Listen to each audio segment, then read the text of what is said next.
آپ کیوں کہتے ہیں کہ پاکستان کمزور ہے معاشرے میں کہ یہ بزدل باتیں مت کرو. جس رب کائنات کو ہم ماننے والے ہیں، جس نبی کی عمومت میں سے ہماری سوچ ہی بڑی ہونی چاہیے. یہ میں نے اسمبلی کے فلور پہ کہا، میں نے کہا یہ باتیں کر کے پاکستان کو دنیا میں غلط مسج مت دو. میں نے کہا کتنے ایک مشکلات ہیں پاکستان کی. ہم کشمیری اوورسیز میں رہنے والے، ہم 2-4 ماہ کا خرچہ سارا جنگ کا ہم پورا کرنے کے لیے تیار ہے. پاک بھارت جنگ کو جس کو ہسٹورک پرسپیکٹو میں غزوہ ہند اولا بھی کہتے ہیں، چونکہ نبی پاک صلی اللہ علیہ وسلم کی احادیث ہیں کہ جو لشکر ہندوستان پر چڑھائی کرے گا اسے جہنم سے چھٹکارے کا پروانہ ہے. تو آپ اس جنگ کو کیسے دیکھتے ہیں اور کشمیر میں رہنے والے عوام کا کیا تاثر ہے اس بارے میں؟ بسم اللہ الرحمن الرحیم. بہت شکریہ آپ کا. ایک تو ڈاکٹر صاحب ہماری جو موجود ہیں ان کو بھی سلام. آپ نے خوبصورت بات کر دی اور ساری باتیں پہلے ہی مجھ سے کہہ دی. جوش کی بھی بات، جذبے کی بات، اطاعت کی بات اور مسلم امہ کی بات. میں سمجھتا ہوں کہ اللہ پاک کا ہمیں لاکھ لاکھ شکر ادا کرنا چاہیے کہ یہ آزادی کے بعد 47 کے بعد پہلی دفعہ ایک ایسا میسج گیا اقوام عالم کو.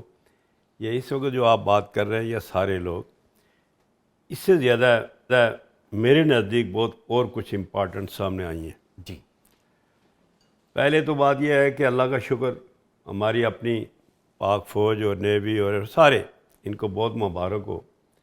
جو میرے سامنے بات سامنے آئی ہے وہ ذرا غور سے سنیے اور امید ہے کہ سننے والے بھی اس کو سمجھیں گے. جی، یہ جو سوال تھا اس وقت پاکستان کا، ہندوستان کا، جو انڈیا نے کچھ کیا تھا، یہ نہیں ہے. سوال یہ ہے کہ اللہ نے کیا کرم کیا کہ پاکستان کے لیے سوچ رکھنے والے اقوام عالم، ہندوستان اور دنیا کو کیا میسج گیا پاکستان سے. جی، یہ سب سے بڑی امپارٹنس آئی ہے اور دنیا نے اب مان لیا. اس پہ نہ کوئی جذبات کی بات تھی، نہ جوش کی تھی، بلکہ ہوش سے کام ہوا اور سنجیدہ طریقے سے ایسا کیا گیا کہ جو جیسے ہمارے نبی کریم صلی اللہ علیہ وسلم کا فرمان تھا. بے شک. اب آپ دیکھ رہے ہیں اسی کی وجہ سے برکت یہ ہو گئی، حالات ایسے بدل گئے، زمانہ بدل گیا، تقدیری بدل گئی پاکستان کی. بے شک. تو یہ اس وقت تو یہ ہوا نا کہ پورے اقوام میں پتہ چل گیا کہ جو پاکستان کو کسی اس سوچ فکر یا اس لین میں نہیں سمجھتے تھے، تو ان کے نزدیک تو کچھ اور باتیں سوچتے تھے. مگر آج اللہ کا کرم اور یہ پڑوسی ملکوں کے سنجیدہ لوگوں کے، جو ہمارے ٹرکی ہے، چائنا ہے، مڈل ایسٹ ہے، ان کے تعاون یا ان کی اچھی سمجھ سے اللہ نے یہ کرم کیا کہ امریکہ جیسا ملک اور ٹرمپ جیسا شخص جو کبھی تصور ہم نہیں کہہ سکتے تھے کہ وہ یہ بات کرے گا، تو انہوں نے بہت اچھی بات کی. یہ ایکچولی بات یہی ہونا چاہیے سپر پاور کی کہ پوری دنیا کو سنجیدہ طریقے سے، سمجھداری سے ایک ہی نظر سے دیکھا جائے.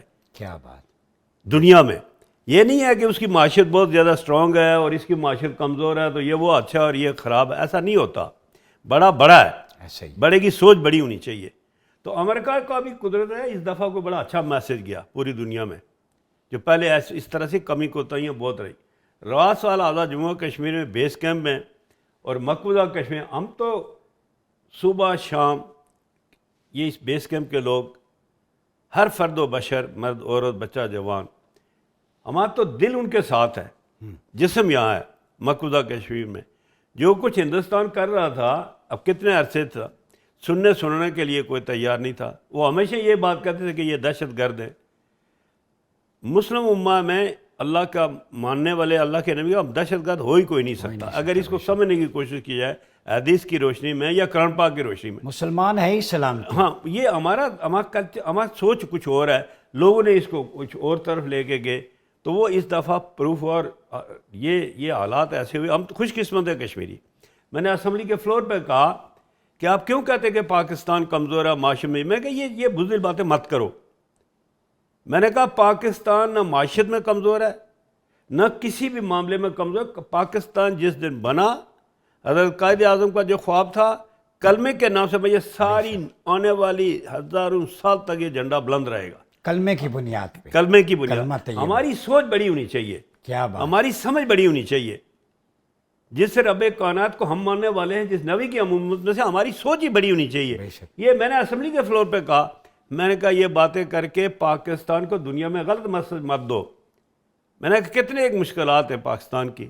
ہم کشمیری اوورسیز میں رہنے والے، پاکستان میں اور آزاد کشمیر، ہم 2-4 ماہ کا خرچہ سارا جنگ کا ہم پورا کرنے کے لیے تیار ہے. یہ چھوٹی باتیں ہوتی ہیں جی، اس کی یہ ہو گیا تو اس کا وہ ہو گیا. اور دیکھیں یہ تو میں سمجھتا ہوں کہ آپ کو ہندوستان کا شکریہ ادا کرنا چاہیے، مودی کو اس غریب کے ساتھ زیادتی نہ کرے، ظلم نہ کرے. اس لیے اگر وہ یہ حرکت نہ کرتا آپ کا سارا پاکستان اکٹھا ہو گیا، جو تصور نہیں تھا. آزاد کشمیر میں جو کچھ شروع تھا، لوگ جو سٹوریاں سنتے تھے، جو بیرون ملک سے میسج آتے تھے، آج اللہ بھیا سب دنیا بھول گئی. پاکستان زندہ آباد سب کھڑے ہو گئے. تو یہ تو کروڑ روپے آپ خرچ کرتے تو یہ بات نہیں بنتی. تو مفت کے نعرے سے اللہ نے کرم ہی کر دیا. ٹیبل پہ بھی آگے میں سردار صاحب یہ بتائیں کہ پوری قوم نے، فوج نے، کشمیری عوام بھی اس میں تھے، گلگتی بھی تھے، ساری کمیونٹیز نے مل کے ہندوستان کو ایک جواب دیا. یہ جو ابھی ڈاکٹر صاحب بھی بات کر رہی تھی، مقبوضہ کشمیر کا جو ٹیبل پہ جب رکھیں گے ہم، تو اس کا سولوشن آپ نیکسٹ کیا دیکھتے ہیں؟ اس جنگ نے کوئی امپیکٹ ڈالا ہے کشمیر ایشو پہ؟ دیکھیں بہت زبردست اور بہت اچھا ہوا. جو ہمارا کاز تھا، جو کیس تھا، ہمیشہ یو این میں پاکستان کہتا رہا، او آئی سی میں کہتا رہا، پوری دنیا میں ہماری پاکستان کی ایمبیسی کہتی رہی. سننے سمجھنے کے لیے لوگ تیار نہیں تھے. کشمیر کاز بالکل ٹھنڈا ہو گیا تھا. تو یہ سمجھتا ہوں کہ ان کے ہم شکر گزار ہیں. ہم کشمیری جو ہمارا جو تازہ دم خون نے ہمیشہ اس تحریک کو زندہ رکھا، اس وجہ سے یہ ہو گیا کہ دنیا کی نظروں میں تو ہم آگے. پہلے اس کیس کو بالکل یہ 35 اور 370 کی جو بات کر رہے ہیں، تو یہ تو اوور آل ایک میسج تھا پورے کشمیر میں کہ جی آپ کا کام اب ختم ہو گیا. مگر مجھے، ہمارے ساتھیوں کو، ساری ٹیموں کو، لوگوں کو اعتماد تھا اور یقین تھا اللہ پر کہ انشاءاللہ یہ قربانی رائے گا، قربانی کبھی تصور بھی کوئی نہ کرے. یہ نیچرل چیز ہے جو کبھی ضائع نہیں جا سکتی. اور ہم حق پہ تھے. ہمارے بزرگ جتنے تھے، پرانے جتنے لوگ تھے، ہمارے ابا، سب حق پہ تھے. اب وہ چیز سامنے آ گئی. اس وقت فلیش پوائنٹ نمبر 1 پر وہ ہے، ہم سارے کشمیری، مقبوضہ کشمیر جو اس وقت جو کچھ ہو رہا ہے، اس پہ ذرا توجہ کی ضرورت ہے ڈاکٹر صاحب. اور میں سمجھتا ہوں کہ ڈاکٹر صاحب یہ سارے آپ تشریف رکھتے ہیں، ان سے سب سے میں کہنا چاہتا ہوں، اس وقت آپ مقبوضہ کشمیر کے لوگوں کو اکیلا نہیں چھوڑ سکتے، کیونکہ ان کی جائیداد، ان کے گھر، ان کے بچے، جوان، ان کو بہانہ مل گیا اور وہ چن کے ہر تلاشیاں لے رہے اور مارنا شروع کر دیا. وہاں ویسے پوسٹیں انڈیا کی اچھی خاصی تباہ ہوئی ہیں. وہ تو دیکھیں ان کا تو کام ختم ہو چکا. دیکھیں اب بات آپ پوسٹوں کی یا فوج کی یا ان کی آرمی، وہ ہمارے آرمی کو تو اللہ تعالیٰ نے کرم کیا، غیب کی مدد ہوئی، پبلک کی دعائیں تھی، مرد ہوتے ماؤں بہنوں بیٹیوں کی دعائیں تھی، اور اللہ نے کرم کر دیا. اب تو یہ دیکھیں جو اس وقت ڈسکشنز ہو رہی ہے وہ تو ہم کر چکے. اب ٹیبل پہ کیا؟ اب ٹیبل پہ جو آنا ہے اس کے لیے ہماری منصوبہ بندی ذرا پراپر ہونی چاہیے. جو اصل بات ہے اس وقت یہ ہے، اور ہندوستان پر کبھی آپ بھروسہ نہیں کر سکتے. ابھی ہم اس وقت پورے کوشش لگے ہوئے ہیں، ہم اللہ کا شکر ہے الحمدللہ. ایک چیز یہ نہ ہو کہ کل ہندوستان پیچھے کچھ اور سوچتا بیٹھا ہو. آپ ریپریزنٹیٹیو ہیں، جی آپ وزیر اعظم بھی رہے ہیں، صدر بھی رہے ہیں، پارلیمانی لیڈر بھی ہیں، ایکسپیرینس بھی ہے. آپ کیا سمجھتے ہیں میز پہ آئیں گے تو کشمیری قیادت کو بھی آن بورڈ لینا چاہیے دونوں طرف کی؟ سر دیکھیں بات تو اصلی جو ایشو ہے وہ کشمیر کا ہے اور کشمیری لیڈرشپ ہمیشہ ایسا ہی. اور پوری دنیا میں جب میں یو این میں بھی گیا ایسا دنیا میں یہی ہمیشہ بات آتی تھی کہ بیچ میں کشمیری لیڈرشپ ہونی چاہیے، حریت کانفرنس ہونی چاہیے. یہ ہو گئی تو بات دیکھیں نا، مسئلہ تو کشمیریوں کا ہے. اب اگر جب بھی پاکستان نے جان ڈال کے بات کی تو وہاں یہ تصور کیا جاتا ہے کہ پاکستان اور ہندوستان کی جنگ ہے یا ان کی ڈسکشن سے آپس کی. اصل فریق تو ہم ہے کشمیری.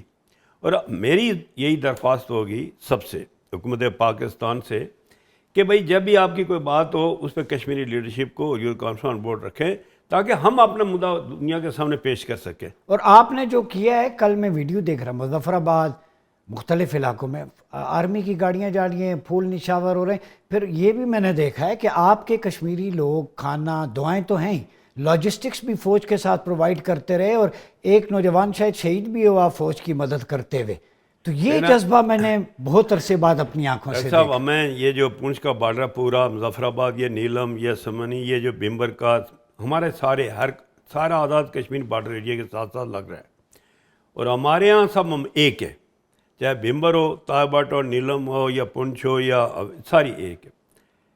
100% لوگوں کے جتنے لوگ وہاں سے جو شفٹ ہوئے ہمارے اپنے دیہاتوں میں، لوگوں نے اپنے گھر خالی کر دیے اور ولنٹیئر ہو کے لوگوں نے اپنا راشن پانی سارا تیار سب دے رہے ہیں. سردار صاحب یہ واقعات مدینہ کی عملی تفسیر اللہ کا کرم. اور اب میں گیا، ہمارے جتنے وہاں سے کچھ چند لوگ آئے تھے جو بارڈر سے، خواتین تھی زیادہ ہے، اللہ پہ یقین. جب میں گیا تو ان کے آنسو اور نعرہ تکبیر اللہ اکبر پاک پوک زندہ باد یہ عورتوں نے لگانے شروع کر خواتین نعرے لگا رہے ہیں. میں فرق بتا رہا ہوں. اس قوم کو کون للکار سکتا ہے؟ بلکہ وہ اس میں وائرل بھی میری ویڈیو جو ہے نا وہ یہ. تو آپ مان لیں کہ ہماری خواتین جو ہے نا یہ ہم مرد جو ہے نا کوئی نہ کوئی تھوڑا بہت آگے پیچھے سیاست کرتے تھے, عورتیں سیاست کم کرتی ہیں, وہ اپنے پوائنٹ پہ ڈائریکٹ جاتی ہیں. وہ ان کا ایک ہی سوچ ہے, وہ ان بچوں کو اپنا بچہ سمجھتی ہیں. جو کچھ وہاں ظلم ہو رہا ہے جس طرح سے فلسطین میں آپ دیکھیں نا وہاں کیا ہو رہا ہے غزہ میں, یہ چیز کشمیر کے میں ہماری. تو میں اسمبلی کے فلور پہ کہا کہ میں جب جاتا تھا تو جو ہمارے ریٹائرڈ فوجی تھے نا باوے, یقین کرنے اللہ گواہ کہ وہ روتے تھے کہ آپ کرتے کیوں اسمبلی میں بیٹھے ہوئے, یہ جو کچھ ظلم ہو رہا ہے تو ہمیں تو جانے دو. پبلک میں اتنا جوش تھا, اور شکر اللہ کہ اللہ نے یہ کرم کیا. یہ تو ہمارے لیے پرابلم تھا چونکہ بارڈر ایریے میں کوئی تھوڑی بہت کمی ہوتا ہے, یہ اسی کو بارڈر لگ گئی وہ پرابلم بن گیا. ادروائز تو ہم تو اتنے لمبے سارے کشمیر کے لوگ تیار بیٹھے ہوئے ہیں.